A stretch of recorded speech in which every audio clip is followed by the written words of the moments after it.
Pertama, kata Allah, orang yang bahagia itu orang yang bisa masuk. Jadi kalaupun ada orang hebat di dunia tapi nggak bisa masuk surga, hakikatnya dia bukan orang yang bahagia. Ya Allah, kenapa di surga itu disebut dengan nikmat bahagia? Tahan. Kenapa kehidupan di surga disebut dengan kata sa'id? Dan langsung disebutkan oleh Allah, itulah kebahagiaan yang sejati. Bahagia itu ketika kamu mampu ke surga. Surga. Tahan. Dijelaskan oleh Allah, disampaikan di banyak ayat. Hei, kenapa saya sebut surga itu hidupnya bahagia dibandingkan dengan dunia? Karena satu, kata Allah, kebahagiaan, kenikmatan surga itu sifatnya abadi. Sedangkan dunia sifatnya sementara. Jadi kalau ada orang yang bahagia, merasa bahagia di dunia, maka sifatnya tidak akan berlangsung lama. Contoh, maaf sekali. Maaf sekali lagi. Maaf 2 kali lagi. Ya, maaf 3 kali lagi. Ada orang yang pertama kali misalnya lulus dari kuliahnya. Saat wisuda dia bahagia. Tapi apakah kebahagiaannya selamanya? Tidak. Lewat 3 hari, 4 hari, 5 hari, 5 tahun, selesai kebahagiaannya. Begitu selesai kemudian persoalannya, maka tuntas hilang kebahagiaannya.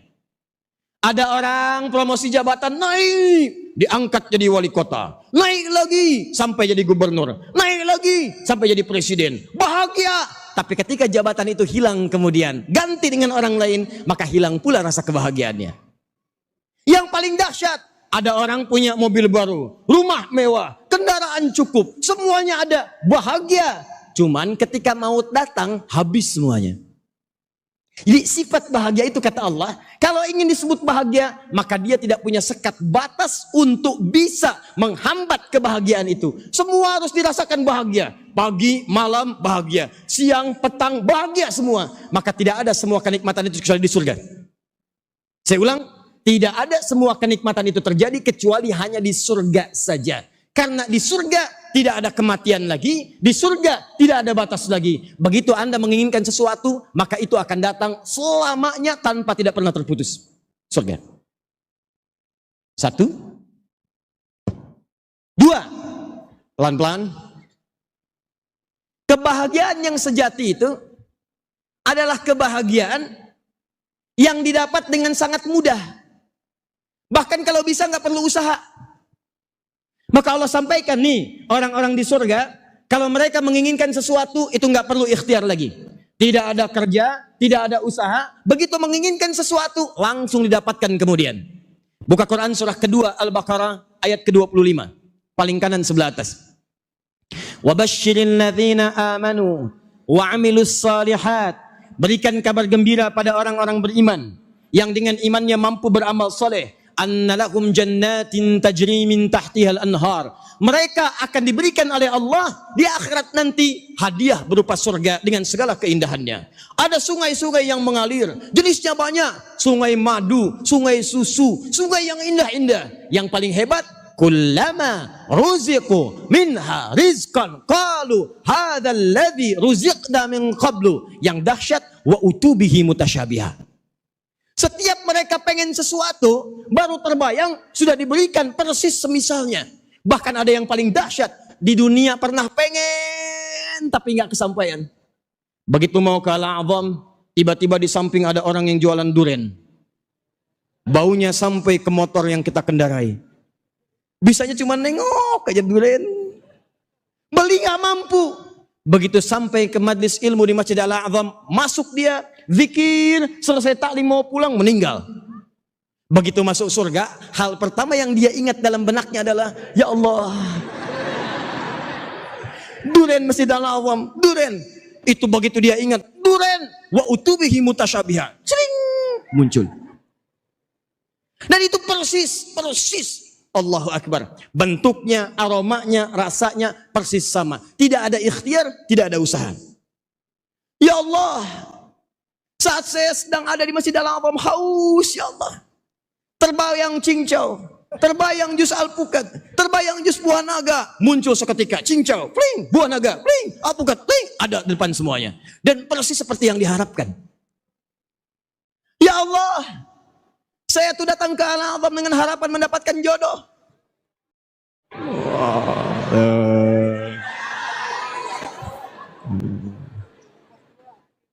Saya mohon ya Allah. Wah, meninggal pada saat itu. Begitu sampai di akhirat, ya Allah, ingat saya jodoh, cuman gak keinget yang mana yang mau kemudian dinikahi. Maka datang bidadari, yang kata Quran wajahnya seperti mutiara, gak terbayang. Wah, antum nengok ke kiri jauh, betul. Karena mala ainun ra'at, gak pernah kelihatan di bumi. Wala udhunun sami'at, gak pernah terdengar kisahnya. Wala khatara ala qalbi bashar. Antum melamun pun sekarang, dilamunkan pun seperti ini sekarang, tidak akan pernah sama. Jadi begitu terfikir Allahu Akbar, bling, bidadari nampak. La haula wala quwata illa billah. Bukan satu, bukan dua, paling sedikit 70. Gak percaya? Nanti kita ke surga insya Allah. Kemudian di sebelah kanan saya berbicara, Ustadz kalau perempuan bagaimana? Maka perempuan akan mendapatkan pangeran-pangeran surga. Amin. Padahal suaminya ada di sini tuh. Luar biasa. Bu, saya tanya nih Bu, Ibu pilih pangeran surga atau pilih suami Ibu? Ayo jujur. Anggap suami nggak ikut hari ini. Saya tanya ulang ya, Ibu pilih pangeran surga apa Ibu pilih suami Ibu? Satu apa dua?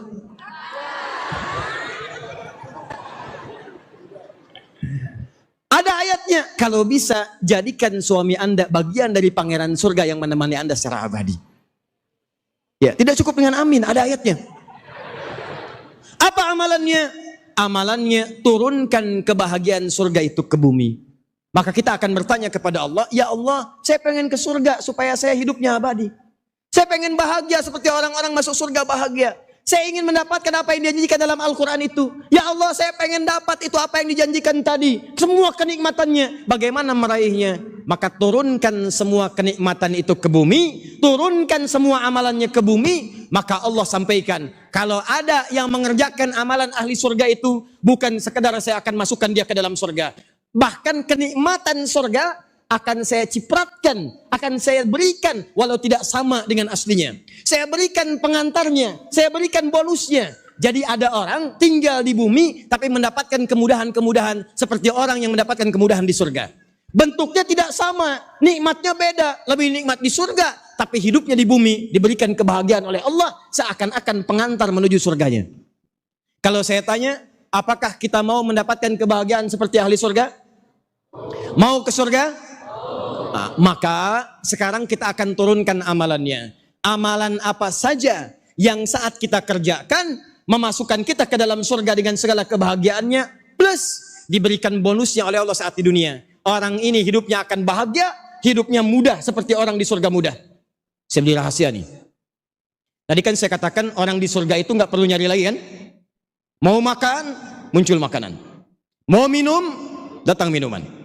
Masya Allah. Ada orang yang saat mengerjakan amalan itu di bumi, Allah berikan kemudahannya. Orang ini, orang lain kerja, capek. Orang ini tidak. Begitu dia bergerak, tiba-tiba datang rezekinya. Kata Allah, min haitsu la yahtasib. Contoh, ibu kenal Maryam, Siti Maryam? Kenal ibu ini. Luar biasa. Cuma di Al-Azham yang kenal Siti Maryam. Memang luar biasa hari ini, belum saya tulis sudah kelihatan. Maryam kenal. Kenal Firaun? Alhamdulillah. Saya di Sukabumi, luar biasa. Sebelah kanan saya kenal Maryam. Sebelah sana kenal Utsman bin Affan. Sebelah kiri kenal Firaun. Ini masih agak lumayan, Maryam. Ini lihat sini, buka Quran surah ketiga, ayat 35 sampai 37. Paling kiri sebelah bawah, dari tengah ke bawah.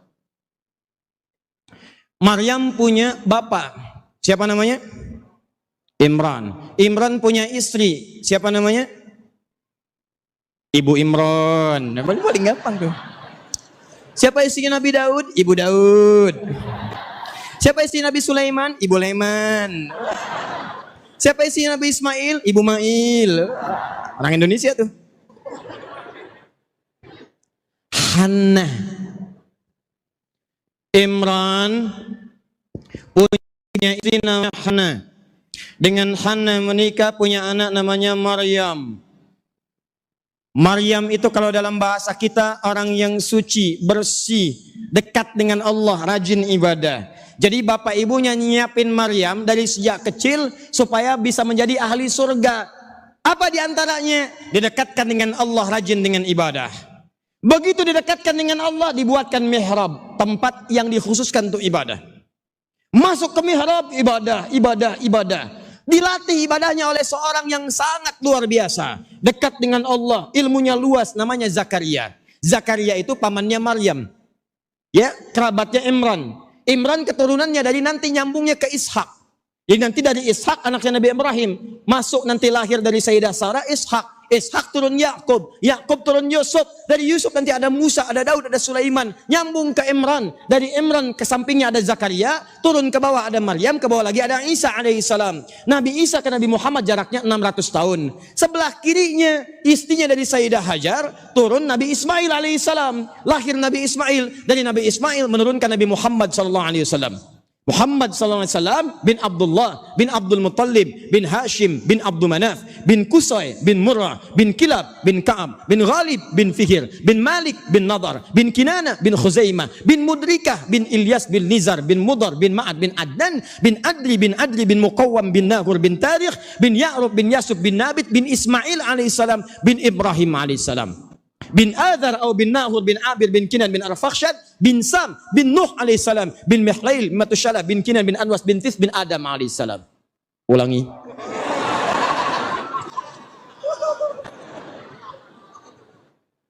Nah, Maryam keturunan dari jalur nanti Sayyidina Ibrahim, dari jalur Ishak sampai ke Imran itu disiapkan. Maryam itu bukan nabi, rasul juga bukan.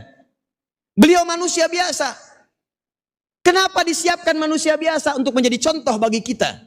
Supaya nanti kita tidak mengelak lagi. Tidak ada orang les. Ya Allah, dia akan nabi. Ya Allah, dia akan rasul. Maka Allah turunkan contoh. Bapaknya bukan nabi, ibunya bukan nabi. Imran bukan nabi, bukan rasul. Istrinya bukan nabi, bukan rasul. Melahirkan anak bukan nabi, bukan rasul. Supaya Allah bisa mengatakan kepada kita, nih, saya kasih contoh langsung. Bukan nabi, bukan rasul. Seperti kamu. Kalau dia bisa, kenapa kamu tidak? Maka Maryam disiapkan mendekat kepada Allah, mengamalkan amalan ahli surga. Belum masuk surga, tiba-tiba apa yang terjadi? Baca ayat 37-nya, paling kiri sebelah bawah. Kullama dakhala 'alaiha Zakariyal mihraba wajada 'indaha rizqa. Setiap kali Nabi Zakaria ingin mengantarkan kebutuhan Maryam, masuk ke mihrab, mau ngasih makanan. Masuk ke mihrab, mau ngasih pakaian. Allahu Akbar. Baru dibuka pintu mihrabnya, akan diantarkan makanan, tiba-tiba makanan sudah ada di dalamnya. Mau ngantar buah-buahan, yang diantarkan apel, di dalam sudah ada apel, ada jeruk, ada anggur dan sebagainya. Kalau musim apel ada apel, hebat. Ini bukan musim apel, ada apel. Ditanya oleh Nabi Zakaria, ya Maryamu anna laki hadza. Maryam, dari mana semua ini? Apa jawab Maryam? Qalat huwa min indillah. Paman, ini semua diberikan oleh Allah Subhanahu wa taala. Innallaha yarzuqu may yasha bighairi hisab. Allah akan memberikan rizki pada siapapun yang dikehendaki tanpa ada batasan. Jadi ada orang yang saat di bumi ini rizkinya oleh Allah diberikan tanpa batas. Orangnya pas butuh ada. Mau berangkat ada kendaraan. Mau makan ada makanan. Mau minum ada minuman. Mau menghapus ada yang datang ikut menghapus. Misal. Contoh. Jelas? Pertanyaan saya, mau seperti itu? Bahkan, nanti kalau satu waktu kita belajar tentang rizki, di Al-Quran itu ada 8 jenis rizki. Ada yang dicari capek. Ada yang nyarinya sebentar, rizkinya datang. Yang hebat, ada yang belum nyari, rizkinya datang. Yang dahsyat, yang nyari bapaknya, yang dapat anaknya. Ada. Yang luar biasa, yang disiapkan anaknya, yang dapat bapak ibunya. Jadi yang mengerjakan anaknya, tapi yang dapat rezekinya bapaknya, ibunya, pamannya, temannya, kakeknya, neneknya, gurunya, tetangganya. Mirip kayak orang masuk mobil Kijang tahun 90-an. Ada kakek, ada nenek, ada paman, ada ibu, ada macam-macam. Dan hebatnya bukan cuma di dunia, saat di akhirat dia akan menggandeng bapak ibunya, pasangannya, anak cucunya, semua diparadekan dibawa ke surga. Orang ini di pimpinan masuk surga, disambut oleh para malaikat, mengatakan salamun alaikum bima sabartum. Selamat, Anda bisa masuk surga. Dan surganya bukan surga biasa. Dia akan masuk surga dari semua pintu surga. Nanti ada ayatnya, itu di Quran surah 13, ayat 23 sampai dengan ayat 24. Nah, sekarang balik lagi, apakah siap kita mengamalkan amalan ini? Ingin bahagia di dunia? Ingin masuk surga di akhirat? Baik. Kalau amalan itu diturunkan ke dunia, kita ingin mendapatkan kebahagiaan dunia, maka Allah membedakan kalimatnya antara surga dengan dunia. Surga disebut dengan sa'id. Kalau Anda ingin mendapatkan bagiannya di dunia, maka dirubah kalimatnya oleh Al-Quran dengan nama falahun. Falah. Tahan. Kalau kebahagiaan di surga namanya apa tadi? Sa'id. Kalau di dunia apa? Falah. Tahan sebentar. Kalau kebahagiaan ini sudah kita raih, pegang, genggam. Mau dilepas tidak? Misal, Anda bahagia saat mendapatkan harta. Kalau sudah dapat harta, mau dilepas lagi tidak? Tidak. Anda bahagia saat mendapatkan kedudukan. Kalau sudah dapat, mau dilepas? Tidak. Anda bahagia ketika mendapatkan pasangan. Kalau sudah mendapat, apa mau dilepas? Tidak. Sesuatu yang sudah digenggam, tidak mau dilepas lagi, maka rubah kalimatnya. Tambahkan hamzah di depannya, buang alif sebelum akhirnya. Lihat baik-baik. Fala, tambahkan hamzah di depannya, begini. Buang huruf alif sebelum akhirnya. Fokus. Tadinya falahun fa lam ha, falah. Kalau ditambah huruf hamzah, maka pindahkan yang ini fathah. Fathah di atas di bawah. Di atas sukun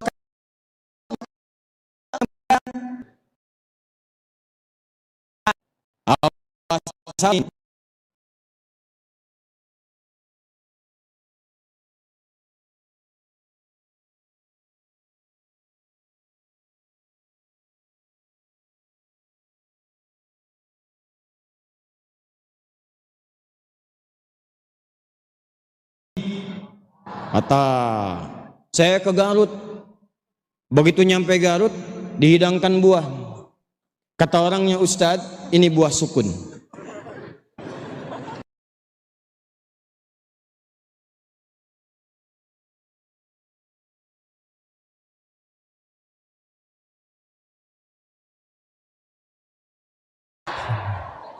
Bisa setiap membahas harokat, ingat aja itu tuh. Lihat sini, fathahnya pindahkan ke sini, a. Karena sudah pindah, ini nggak punya harokat, jadi sukun, mati begini. Maka berubah katanya dari falah menjadi aflah. Aflah itu artinya kebahagiaan dunia yang sudah dipegang dan nggak mau dilepas. Anda sudah pegang tuh, jangan pernah dilepaskan. Bagaimana cara mendapatkan kebahagiaan di dunia? Dan kebahagiaan itu akan mengantarkan kita mendapatkan surga terbaik di akhirat. Kalau sudah dapat, jangan lepaskan. Bagaimana caranya?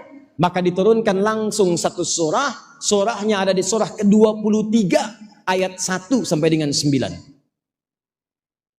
Nah, paling kanan. Kita lihat. Lihat sini.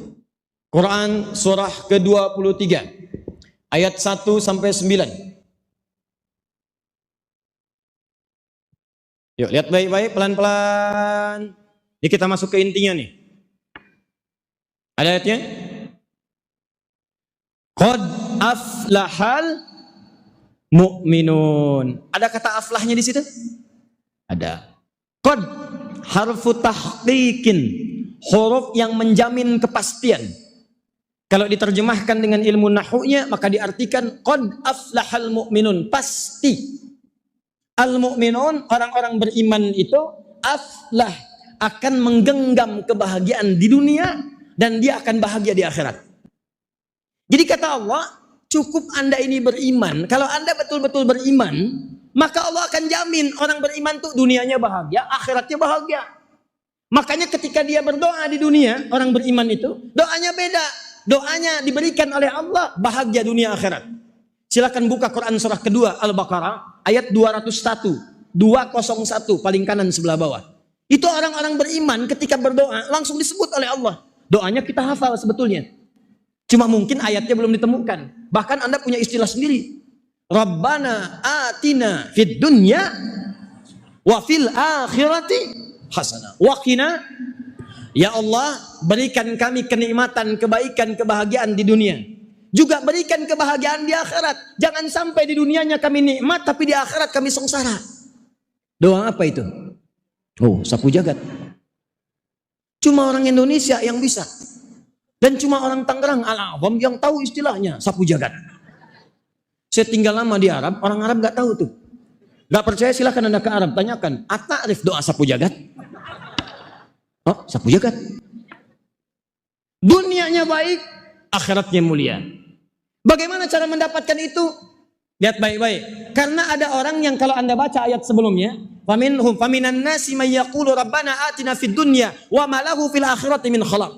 Ada orang yang cuma dunia aja. Yang penting dunia hebat, kendaraan bagus, makan enak, rumah mewah, kendaraan luar biasa. Yang penting dunia, akhirat bagaimana nanti.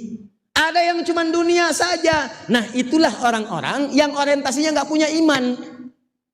Ini mesti beda. Kalau Anda orang beriman, mesti beda dengan yang belum beriman. Yang belum beriman tuh cirinya gampang, cuma senang dengan dunia, nggak peduli dengan akhirat.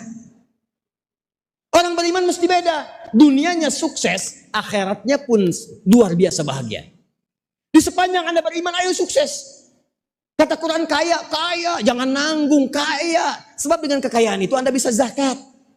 Anda bisa infak. Kalau nggak punya uang, bagaimana kita zakat? Kalau nggak ada harta, bagaimana kita infak? Kalau nggak cukup harta, bagaimana haji dan umrah?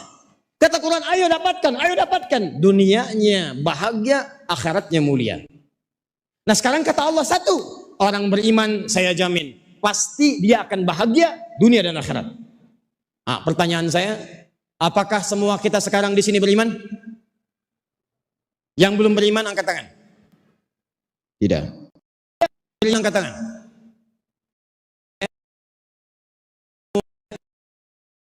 Tahan. Turun. Bahagia. Ayo.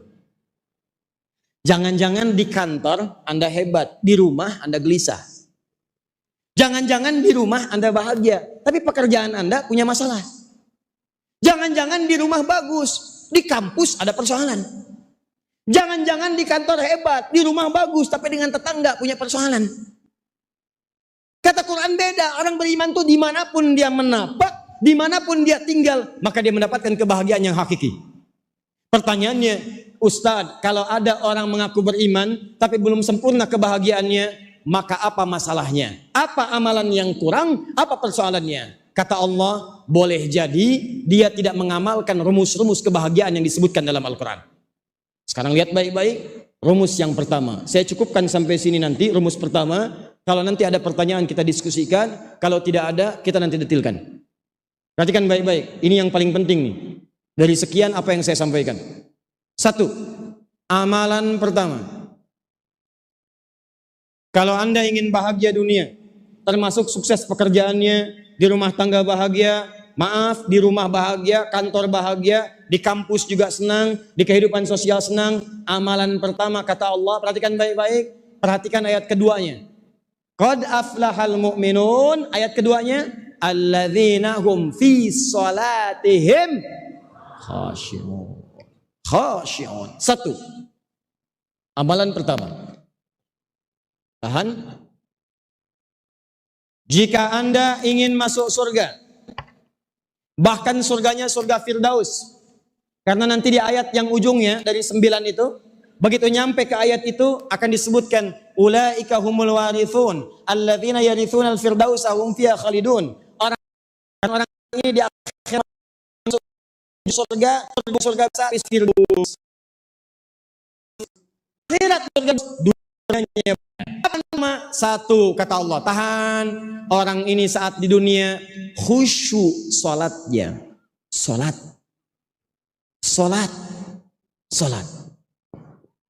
Nih. Awas, hati-hati. Fokus. Jadi kalau Anda ingin bahagia dunia dan juga mulia akhirat, maka amalan pertama apa kata Allah? Salat, Pak. Bu, salat. Jadi yang dikejar-kejar itu bukan cuma mohon maaf jabatan, harta. Orang sekarang banyak yang salah. Pengen bahagia banyak mengejar harta. Nih saya kasih tahu ya, rizki kita itu sudah diatur oleh Allah. Anda tinggal bergerak saja, rizki diberikan. Dan tidak akan pernah berkurang pas ukurannya. Itu ada ketentuannya di Quran. Quran surah ke-51 ayat 22. Kata Allah, wa fis samai rizqukum wa ma tu'adun. Kamu jangan takut tentang rizki. Rizki kamu itu sudah saya tetapkan, akan saya berikan, gak akan pernah tertukar. Boleh ada putri yang tertukar, ada. Menteri yang ditukar, ada. Tapi tidak ada rizki yang tertukar. Setiap kita itu sudah pasti takarannya jelas. Ada yang 1 miliar, ada yang 100 miliar, ada yang 1 triliun. Anda mau kerja apa aja sepanjang bergerak, maka rizki akan turun kepada Anda. Nih, kalau nggak percaya ya, buka Quran surah 11 ayat yang ke-6. Saya kasih contoh nih. Wa ma min dabbatin fil ardi illa 'ala Allahi rizquha. Jangankan manusia kata Allah, selevel hewan melata aja yang merayap,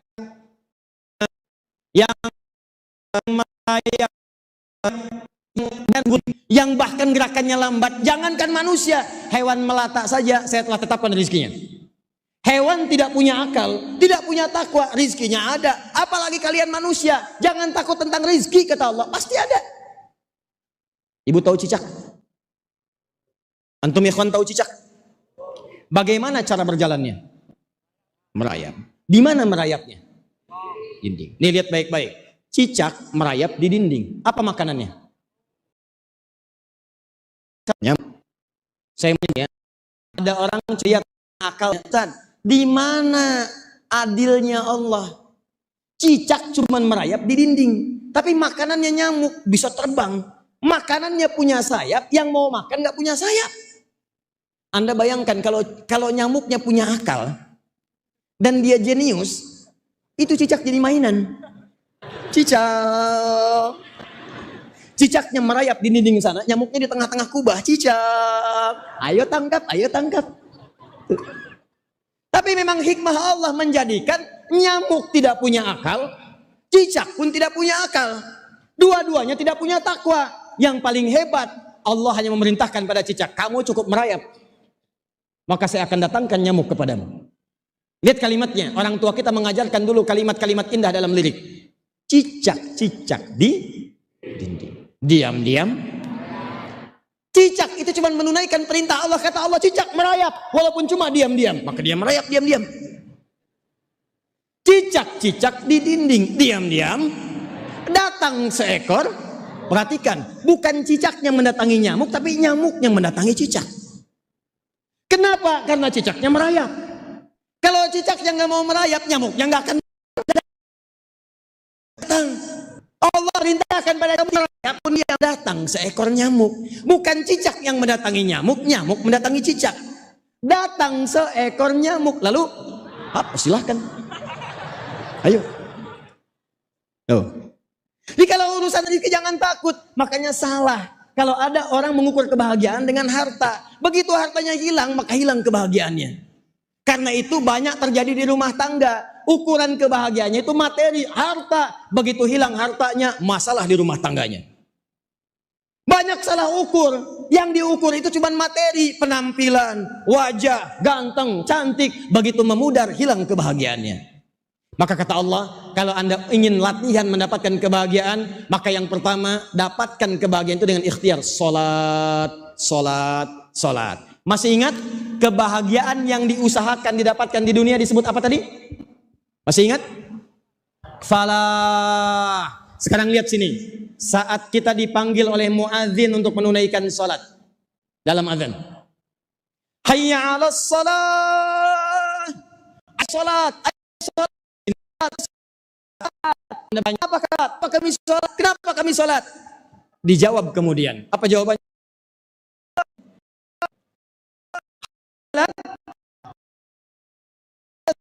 Allah.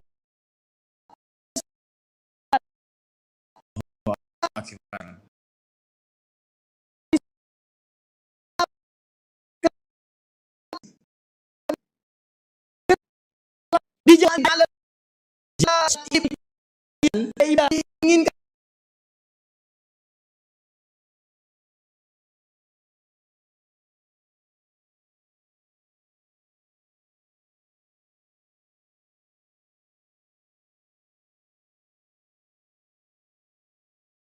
maaf, orang yang tahu kalau Anda diminta sholat itu diajak untuk bahagia, maka demi Allah saya katakan tidak akan pernah ada orang meninggalkan sholat. Jadi kalau cara berpikir kita sholat itu cuma beban, kalau cara berpikir kita sholat itu beban, takbir, salam, wudhu, sholat, selesai sholat datang sholat lain. Kalau cuma mikirkan beban ibadahnya,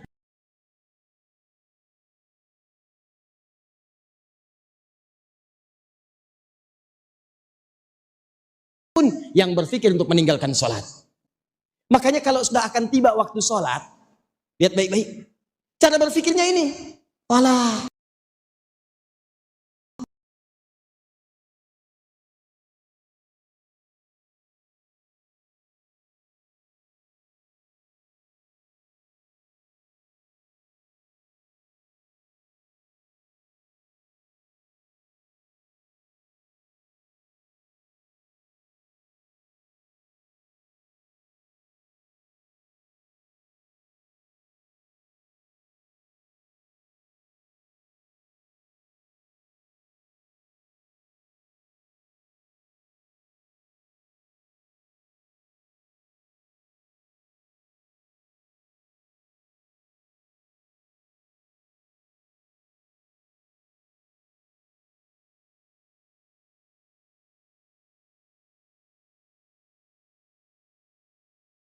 Sholatnya benar, hadis qudsi. Kemudian saat Al-Fatihah dia baca benar, maka seketika akan dikabulkan apapun yang diminta. Sebentar, buka Quran surah ketiga ayat 38 sampai 39, paling kanan sebelah atas. Quran surah 3 ayat 38 sampai 39. Pelan-pelan. Saya berhenti 10 menit lagi, kemudian kita diskusi ya.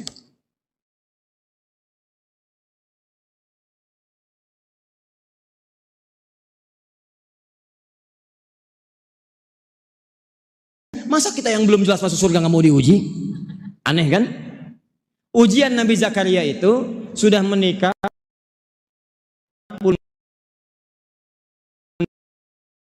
tahun, sudah sepuh, sudah punya anak. Apa yang dikerjakan oleh beliau? Cuma di zaman Nabi Muhammad lebih sempurna caranya. Gak percaya, cek. Nabi Musa sholat, buka Quran surah ke-20 ayat ke-14. Nabi Musa sholat. Innani anallahu la ilaha illa ana fa'budni wa aqimi sholat li dzikri. Kata Allah pada Nabi Musa, sholat. Nabi Isa sholat.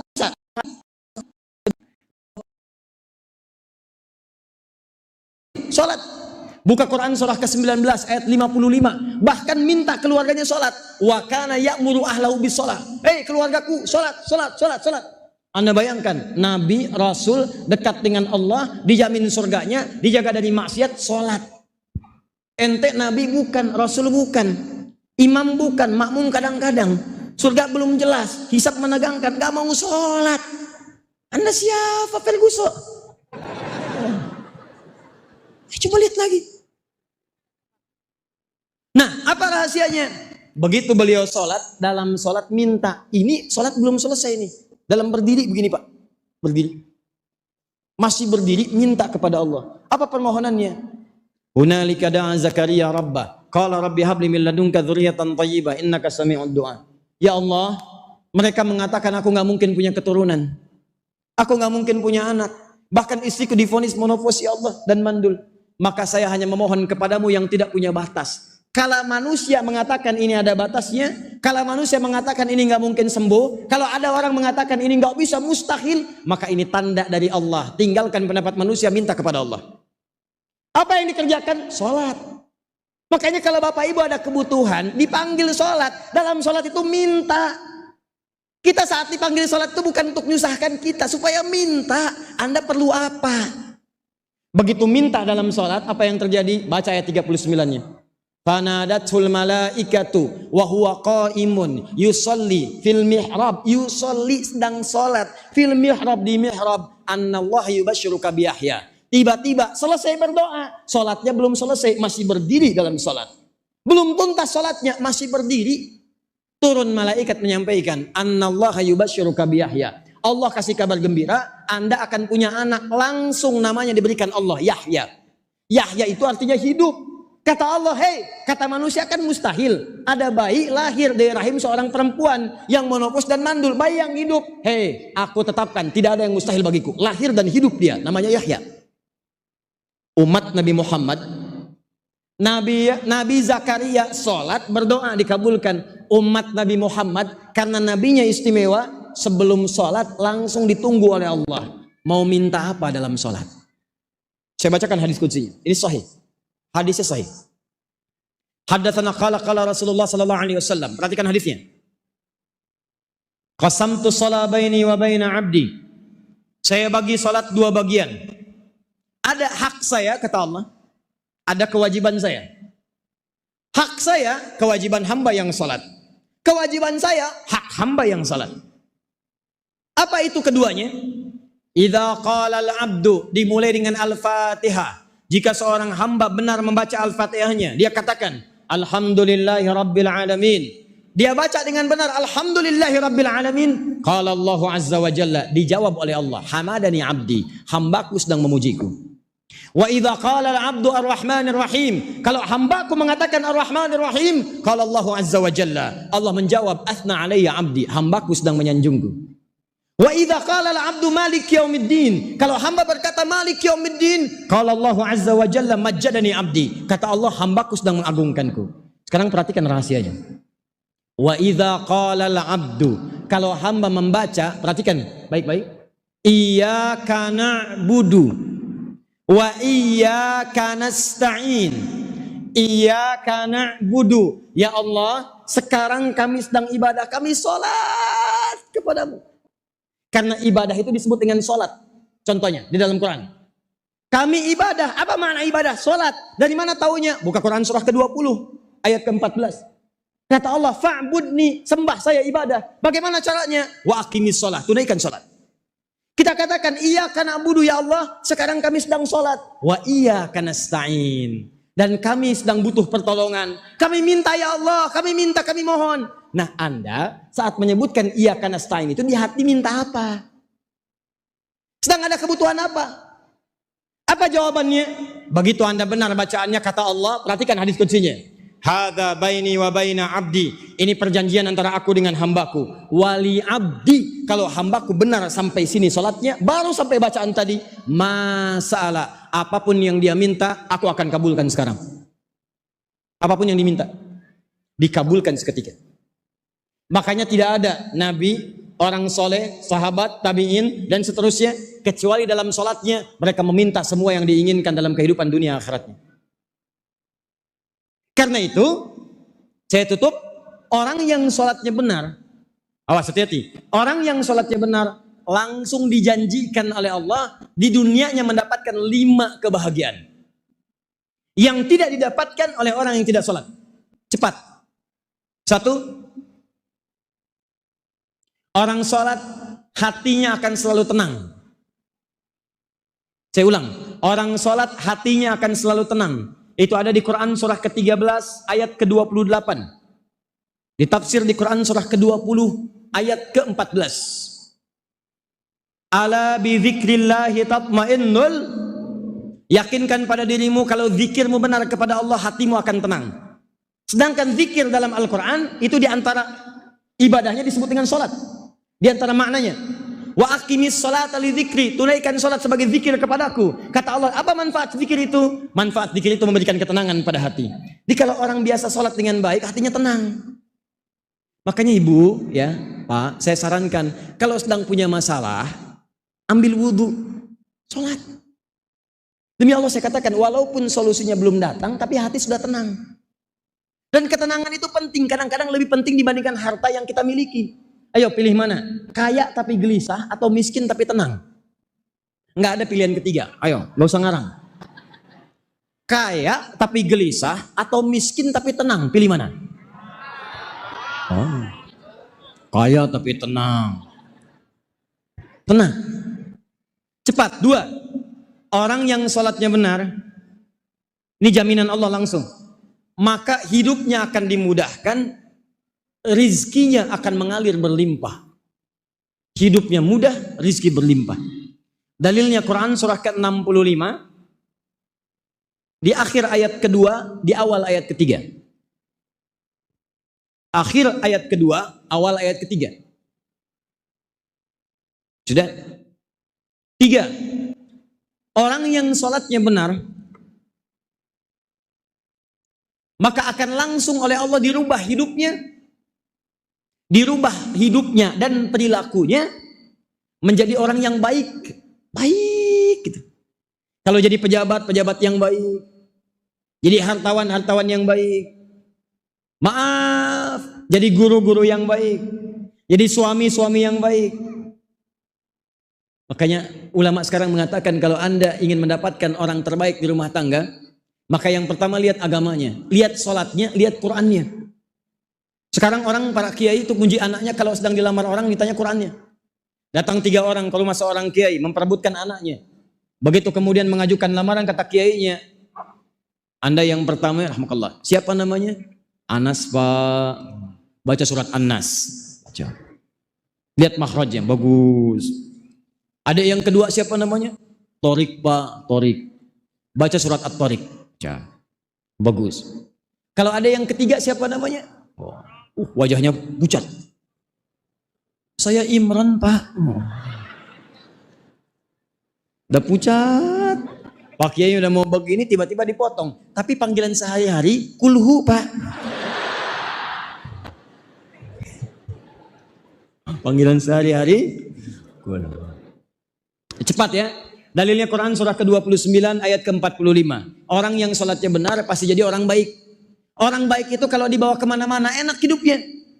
Dapat istri yang baik, enak. Anak yang baik, enak. Suami baik, enak. Ayah yang baik, enak. Ibu yang baik, enak. Teman yang baik, enak. Di sumber kebahagiaan diantaranya mendapatkan orang-orang baik di sekitaran kita. Ya. 4. Orang yang sholatnya benar, dijamin oleh Allah semua doanya itu cepat dikabulkan. Sepanjang itu yang dia butuhkan. Semua doanya cepat dikabulkan. Sepanjang itu yang dia butuhkan. Dalilnya Quran surah ketiga ayat 38 sampai 39. 5. Terakhir. Orang yang sholatnya benar, dijamin oleh Allah semua pekerjaannya akan sukses dan melahirkan kebahagiaan. Di orang ini kalau kerja apapun sepanjang dia kerjaannya benar itu selalu sukses. Silahkan Anda cek rahasianya. Kenapa di zaman Nabi amalan pertama yang diajarkan sholat? Bukan zakat, bukan puasa, bukan haji, sholat. Setahun sebelum hijrah semua sahabat Nabi diajarin sholat. Dan silahkan Anda cek dari 40 orang yang belajar dengan Nabi di fase Mekah, di rumah Arkom bin Abi Arkom, di situ ada calon pengusaha, ada calon birokrat, ada calon diplomat. Demi Allah saya katakan, alumni madrasah Nabi 40 orang, kemanapun mereka melangkah, apapun pekerjaannya, semuanya sukses.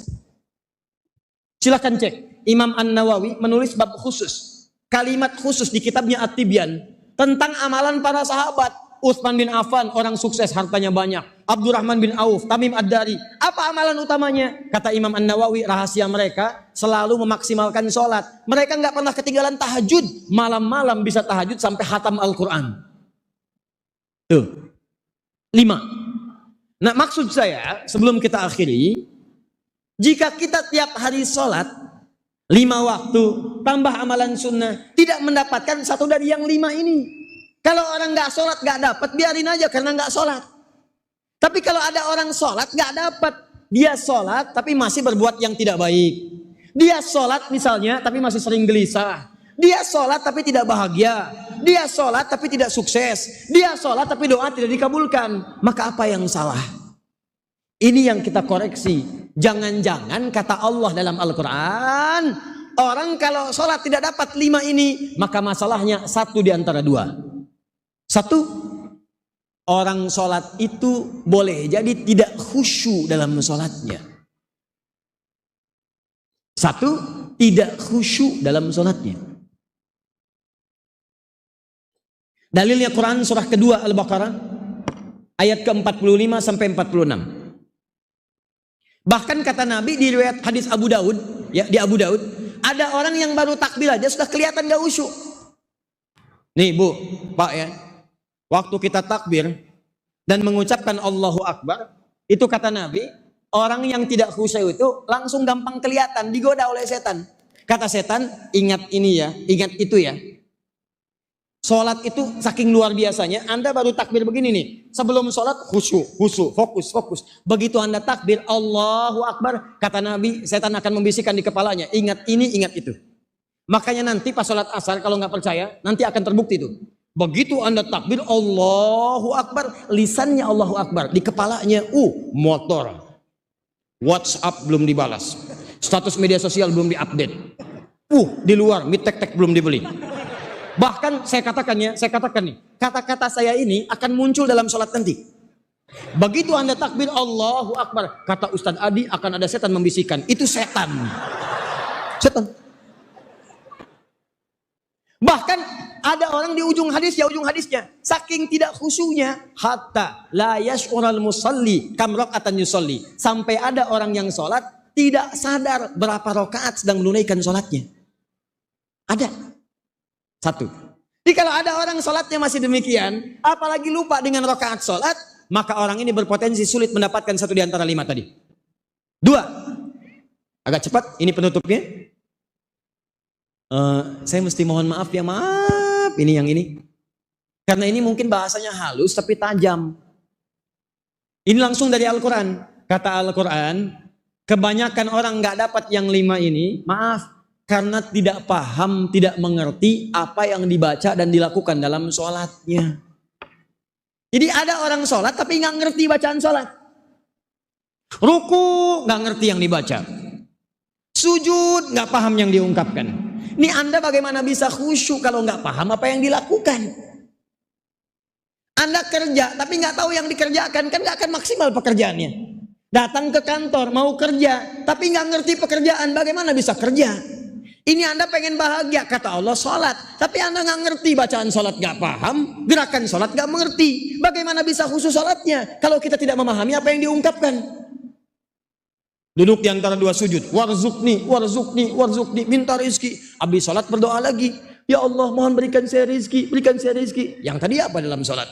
Yang tadi warzuqni ya Allah. Tuh, ini penyakit di dalam ibadah nih.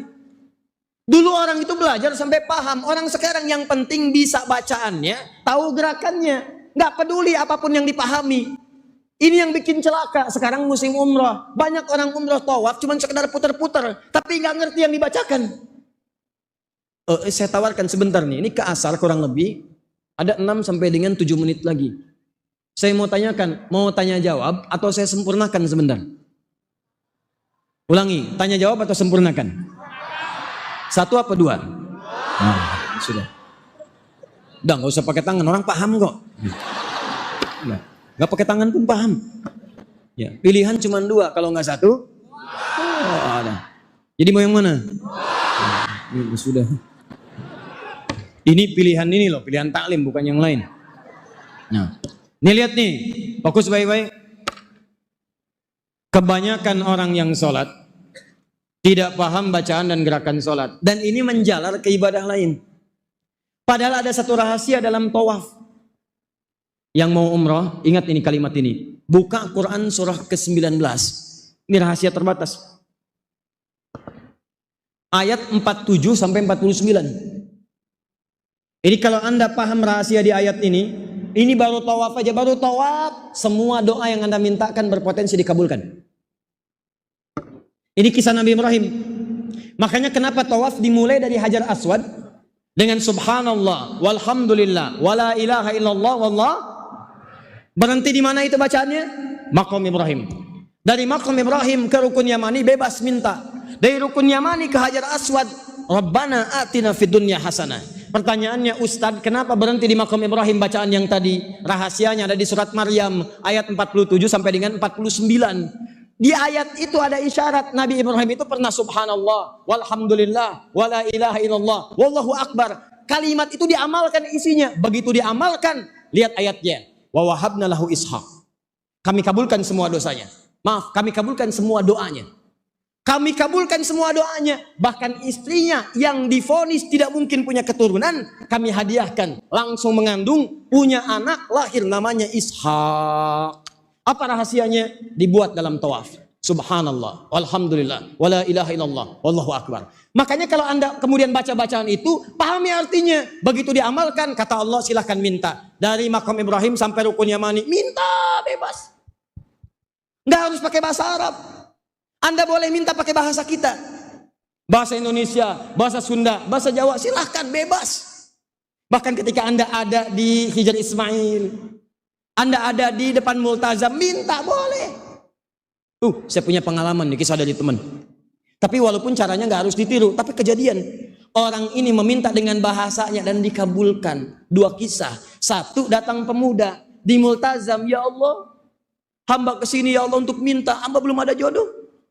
Mohon ya Allah berikan hamba ya Allah jodoh, berikan isyarat. Tiba-tiba datang seorang perempuan samping kanannya, tinggi, jangkung, hidungnya mancung, kulit putih, langsung ditunjuk, kayak gini ya Allah.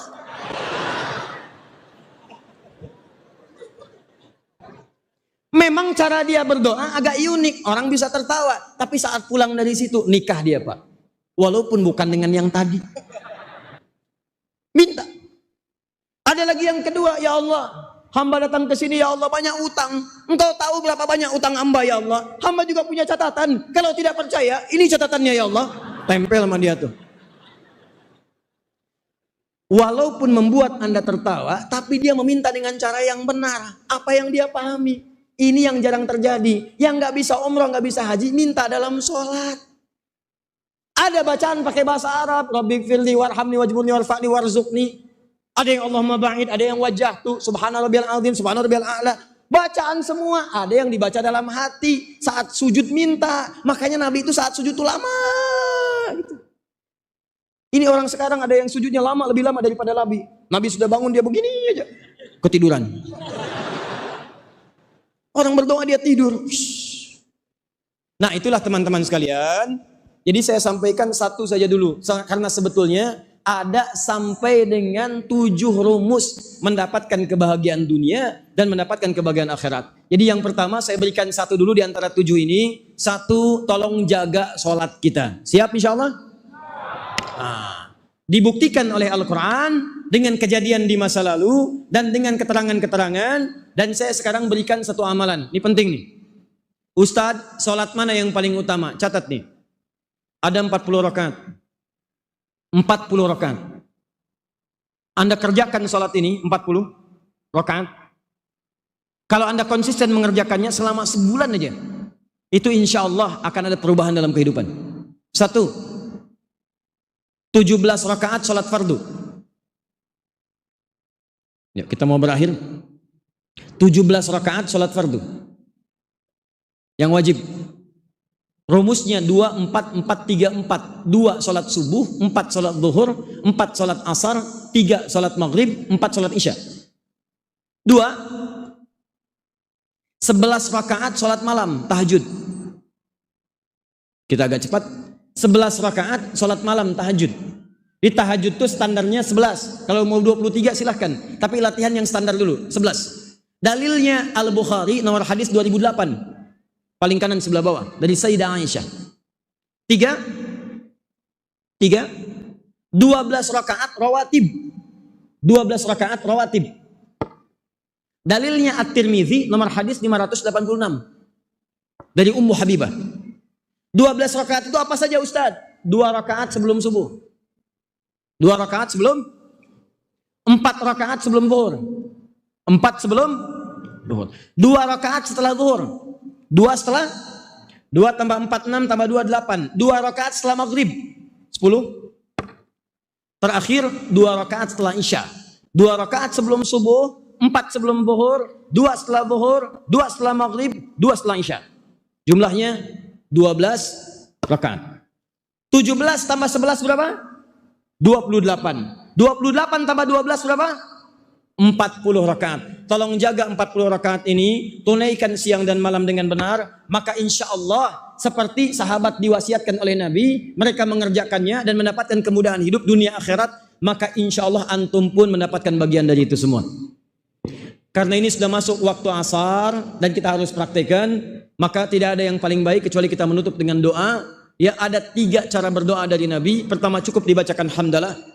Kedua, baca doa kifaratul majlis. Ketiga, Nabi kadang berdoa, sahabat mengaminkan. Kita insya Allah menggabungkan ketiganya, mudah-mudahan mendapatkan barokah dari doa yang kita bacakan insya Allah. Baik, kita mohon teman-teman sekalian, dan tadi saya sampaikan di awal, ada hadis yang insya Allah malaikat mengaminkan doa kita. Alhamdulillahi Rabbil Alamin, hamdan syakirin, hamdan na'imin, hamdan yuafi ni'amahu yukafi mazidah. Ya Rabbana lakal hamdu wa lakal syukru kama yanbaghi li jalali wajhikal karim wa li 'azimi sultanik. Allahumma salli wa sallim wa barik ala habibikal karim rasulikal mustafa al-amin sayyidina Muhammadin wa ala alihi wa sahbihi ajma'in. Allahumma Rabbana la tada' lana fi maqamina hadha wa fi kulli maqamin dhanban illa ghafartah. Ya Allah, kami mohon kepadamu, jika ada yang datang ke masjid ini, datang membawa lumuran dosa, jangan biarkan dia meninggalkan masjid ini kecuali Engkau telah ampuni segala dosa-dosanya. Allahumma wala hamman illa farajtah. Jika ada yang datang ke masjid ini membawa kegelisahan, jangan biarkan dia meninggalkan masjid ini kecuali Engkau telah tenangkan keadaan hatinya. Allahumma wala asiran illa yassartah. Jika ada yang datang ke masjid ini ya Allah membawa kesulitan dalam hidupnya, jangan biarkan dia meninggalkan masjid ini kecuali Engkau telah mudahkan kesulitan hidupnya. Allahumma wala maridan illa syafaitah. Jika ada yang datang ke masjid ini membawa penyakit atau keluarganya atau kerabatnya, maka mohon sembuhkan dan angkat segala penyakitnya. Allahumma taqabbal minna innaka antas samiul alim wa tub alaina innaka antat tawwabur rahim. Ya Allah, mohon kabulkan semua permohonan doa-doa kami ya Allah. Mungkin doa-doa khusus yang dipanjatkan satu di antara kami, dan terima tobat kami ya arhamar rahimin. Allahumma taqabbal minna innaka antas samiul alim wa tub alaina innaka tawwabur rahim. Alhiqna ma'al ladzina an'amta 'alaihim minal nabiyyin was-siddiqin wasyuhada'i was-salihin wa hasuna ulaika rafiqa. Ya Allah, bahagiakan kami di dunia dan satukan kami di akhirat dengan para nabi, khususnya Nabi Muhammad sallallahu alaihi wasallam, dengan orang-orang soleh, para syuhada, para siddiqin. Itu kenikmatan terbesar yang kami dapatkan. Rabbana atina fid dunya hasanah wa fil akhirati hasanah wa qina adzabannar. Bifadlika subhana rabbika rabbil izzati amma yasifun wa salamun alal mursalin wa akhiru da'wana alhamdulillahi rabbil alamin.